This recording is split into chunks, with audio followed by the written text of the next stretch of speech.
अब हम करेंगे क्वेश्चन नंबर 35। इसमें मैं बोला a flight left 30 minute later then the schedule time. एक फ्लाइट है जो 30 मिनट लेट चल रही है अपने शेड्यूल टाइम से।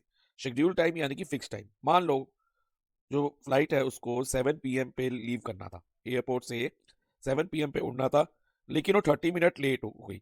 और किस टाइम पे फ्लाई करा उस फ्लाइट ने? 7:30 PM में। तो टाइम का फर्क आ गया ना। तो ये जो 30 मिनट है इसे हम टाइम डिफरेंस कहते हैं।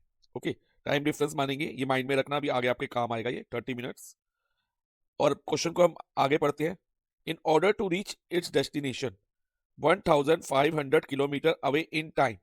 पहले हम इतना पढ़ते हैं। अब उसको अपनी डेस्टिनेशन पे जाना है। डेस्टिनेशन यानी कि मान लो फ्लाइट दिल्ली टू मुंबई जा रही है, तो उसकी डेस्टिनेशन क्या होगी? मुंबई होगी। और वो डेस्टिनेशन कितनी दूर है फ्लाइट की? 1500 kilometre. So distance is equal to कितना है? 1500 किलोमीटर डिस्टेंस है जो फ्लाइट कवर कर रही है। अब टाइम पे पहुंचने के लिए लिखा है ना, in order to reach is destination 1500 kilometre away in time it has to increase speed. Verb increase पे फोकस करना बच्चा। इंक्रीज इट्स स्पीड बाय, कितने से इंक्रीज हुई स्पीड? 240 किलोमीटर पर आवर से, from its usual speed. Usual speed में जो उसकी नॉर्मल स्पीड होती है उससे 250 किलोमीटर पर आवर स्पीड बढ़ानी पड़ी ताकि वो टाइम पे पहुंच जाए, नॉर्मल टाइम पे डेस्टिनेशन पे पहुंच जाए। तो ऑब्वियसली अब ऑलरेडी वो लेट हो चुका है, अब टाइम पे पहुंचना है तो उसको अपनी स्पीड बढ़ानी पड़ेगी। तो कितनी बढ़ानी पड़ेगी स्पीड? 250 kilometre per our. और हमें फाइंड क्या करना है? Find its usual speed. समझना, अब क्या करेंगे बच्चा? सबसे पहले हम ये अज्यूम कर लेंगे, let its usual speed be x kilometre per hour. So increase speed क्या हो जाएगी? इंक्रीज स्पीड कितनी इंक्रीज हुई है? Speed is increase by 250 kilometre per hour. So increase speed हो गई x plus 250 kilometre per hour. अब नेक्स्ट हम क्या करेंगे बच्चा? Time taken at usual speed निकालेंगे। ये देखेंगे कि यूजुअल स्पीड में कितना टाइम लगता है, और time taken at increase speed, और इंक्रीज स्पीड पे फ्लाइट को कितना टाइम लग रहा है, ये हम देखेंगे। सो टाइम का फॉर्मूला क्या होता है? Distance upon speed. अब डिस्टेंस तो 1500 है, और स्पीड, यूजुअल स्पीड कितनी है? x है, अपॉन x। तो 1500 अपॉन x, आवर्स। ये आवर्स यूनिट क्यों ली? क्योंकि स्पीड किस में है बच्चा? देखो किलोमीटर पर आवर, क्वेश्चन में भी देख लो किलोमीटर पर आवर में दिया ना, तो टाइम किस में निकलेगा? आवर्स में निकलेगा। और time taken at increase speed, formula तो सेम रहेगा, डिस्टेंस अपॉन स्पीड। अब डिस्टेंस कितना है? 1500 upon x plus 250 hours. Okay, तो हमने time taken at usual speed निकाल लिया and time taken at increase speed निकाल लिया। अब हम इक्वेशन बनाएंगे। अभी मैंने आपको स्टार्टिंग में बताया था जो ये 30 मिनट क्या है? टाइम डिफरेंस है, कि इतना टाइम में फर्क है। अगर यूजुअल स्पीड में फ्लाइट फ्लाई कर रही है और इंक्रीज स्पीड में फ्लाई कर रही है, तो दोनों टाइम में 30 मिनट का डिफरेंस है। डिफरेंस का मतलब क्या होता है बच्चा? माइनस। तो इसलिए हम इन दोनों टाइम्स को माइनस करेंगे। अब माइनस करते वक्त हमें यह भी देखना है कि कौन सा टाइम पहले रखें। तो माइनस करते वक्त यूजुअली हम बिगर वाला टाइम पहले लिखते हैं। अब कैसे पता चलेगा कौन सा टाइम बिगर है? जो बच्चा स्पीड कम होगी, जिस टाइम पे स्पीड कम होगी, वो जो है ना टाइम बिगर होगा। स्पीड किसमें कम है? यूजुअल स्पीड कम है या इंक्रीज स्पीड कम है? वर्ड इंक्रीज से ही लग रहा है कि जो इंक्रीज वाली स्पीड है ना वो बड़ी है और यूजुअल स्पीड स्मॉलर है। तो मैंने क्या कहा? Smaller speed more time. तो मोर टाइम किस में लग रहा है? स्मॉलर स्पीड में। ओके, और लेस टाइम जब स्पीड ग्रेटर है। तो मोर टाइम हम पहले लेंगे, यानी कि जब टाइम डिफरेंस लेंगे तो हम करेंगे T U minus T I is equal to, कितना दिया टाइम डिफरेंस? 30 मिनट। अब ध्यान रखना बच्चा, ये मिनट्स में है, ये दोनों टाइम्स किस में थे? आवर्स में थे। तो इसको भी हम आवर्स में कन्वर्ट कर लेंगे।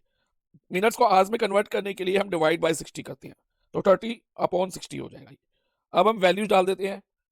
Time taken at usual speed 1500 upon x minus 1500 upon x plus 250 is equal to, इसको कट कर लो बच्चा, पहले 0 से 0 कट हो गया, 1 और 2, तो 1/2। अब नेक्स्ट स्टेप देखो बच्चा, इसमें दोनों टर्म्स में 1500 कॉमन है, तो टेक 1500 एज कॉमन। तो ब्रैकेट में क्या रहेगा? 1/x minus 1/x plus 250, bracket close, is equal to 1/2। अब ये 1500 इधर मल्टीप्लाई में है LHS में, तो RHS में जाने पे ये डिवाइड में आ जाएगा। तो यहाँ पर हो जाएगा 1/x minus 1/x plus 250, okay, is equal to 1/2 multiply by denominator में 1500 चला जाएगा, क्योंकि इधर मल्टीप्लाई में तो इधर ये डिवाइजर में आएगा, ध्यान रखना, इसको नीचे डिनोमिनेटर में लेना, क्योंकि डिवाइजर में लेना है, मल्टीप्लाई से डिवाइजर में आएगा ये। अब इक्वेशन क्या हो जाएगी, देखो बच्चा, 1/x minus 1/x plus 250 is equal to 1/3000। अब नेक्स्ट हम डिनोमिनेटर का एलसीएम लेंगे बच्चा। क्या होगा डिनोमिनेटर का LCM, x into x plus 250, और अब एलसीएम को इस डिनोमिनेटर से डिवाइड करो, फर्स्ट वाली फ्रैक्शन के डिनोमिनेटर से, तो x से x कट गया तो क्या बचा, x प्लस 250, तो 1 इंटू एक्स प्लस 250 माइनस, अब ध्यान देना बच्चा इधर, अब अगेन एलसीएम हमारा x इंटू एक्स प्लस 250 है ना, उसको x प्लस 250 से कट करेंगे तो x प्लस 250 कट हो जाएगा, क्या रहेगा, x बचेगा, तो यहाँ पर x आ जाएगा, इज इक्वल टू 1/3000। फाइन। अब नेक्स्ट बच्चा ध्यान दो, ब्रैकेट ओपन करते हैं, x प्लस 250 माइनस एक्स, और नीचे हम डिस्ट्रीब्यूटेड प्रॉपर्टी लगा के मल्टीप्लाई कर लेते हैं, like x into x x square और x इंटू 250 तो प्लस 250x हो जाएगा, और प्लस x माइनस एक्स यहाँ कट भी हो जाएगा, इज इक्वल टू 1/3000 रहेगा बच्चा इधर। अब 250 अपॉन में x square plus 250x is equal to 1/3000 आ गया हमारे पास। अब आगे ध्यान से समझना बच्चा, क्रॉस मल्टीप्लाई कराएंगे अब, जैसे 1 into x square plus 250x क्या होगा, एक्स स्क्वायर प्लस 250x, क्योंकि 1 को किसी भी नंबर से मल्टीप्लाई कराएं तो we get the same number, तो इधर 1 into x plus 250x x square plus 250x ही होगा, और इज इक्वल टू 250 इंटू 3000 क्या होगा, देखो 250 का एक जीरो पहले डाल दो, और 3000 के 3 जीरोस, और 25 इंटू 3 75, तो ये बन जाएगा 7,50,000। अब एक्स स्क्वायर प्लस 250x, अब ये 7,50,000 RHS से LHS में जाने पे माइनस 7,50,000 हो जाएगा, इज इक्वल टू 0। ये हमारी क्वाड्रेटिक इक्वेशन फॉर्म होगी बच्चा। अब इस क्वाड्रेटिक इक्वेशन को हम मिडल टर्म स्प्लिटिंग से सॉल्व करेंगे, तो कैसे करेंगे ध्यान से समझना। अब मिडल टर्म स्प्लिटिंग के लिए बच्चा हमें प्रोडक्ट और सम चाहिए। प्रोडक्ट क्या होगा, जो एक्स स्क्वायर का कोफिशिएंट है, एक्स स्क्वायर कोफिशिएंट में एक्स स्क्वायर के आगे जो नंबर है कुछ नहीं है तो हम 1 मान सकते हैं, मल्टीप्लाई बाय कांस्टेंट टर्म। अब कांस्टेंट टर्म क्या है, माइनस 7,50,000, तो 1 इंटू माइनस 7,50,000 प्रोडक्ट हो जाएगा, तो प्रोडक्ट हो गया माइनस 7,50,000। ओके, और सम मिडल टर्म में एक्स का कोफिशिएंट, मिडल टर्म 250x है तो उसमें एक्स का कोफिशिएंट क्या है, 250। अब क्योंकि प्रोडक्ट नेगेटिव है और सम पॉजिटिव है, सो मिडल टर्म स्प्लिटिंग के लिए जो नंबर्स होंगे ना, उनमें से एक नंबर हमारा नेगेटिव रहेगा और एक पॉजिटिव रहेगा।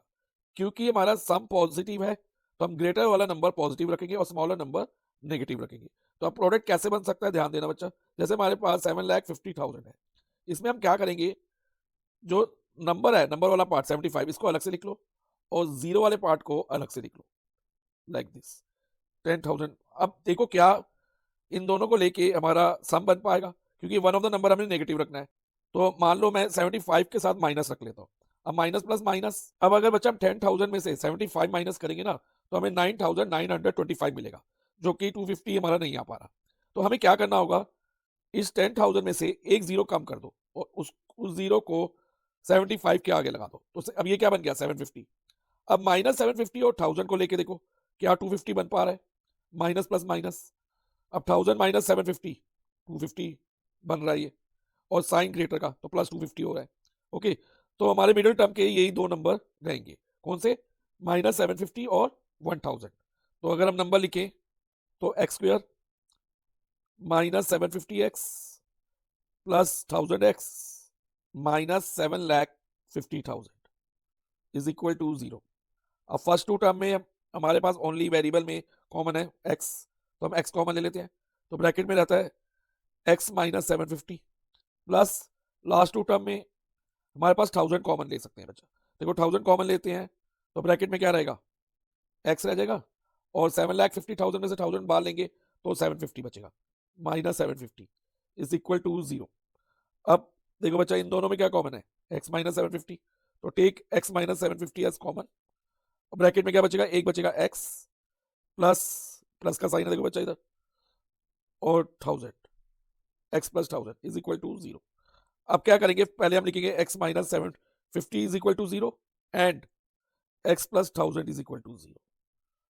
तो x इज इक्वल टू, अब इधर माइनस 750 0 के साथ जाके प्लस 750 हो जाएगा, 0 plus 750 and x is equal to 1000 0 के साथ जाके माइनस 1000 हो जाएगा।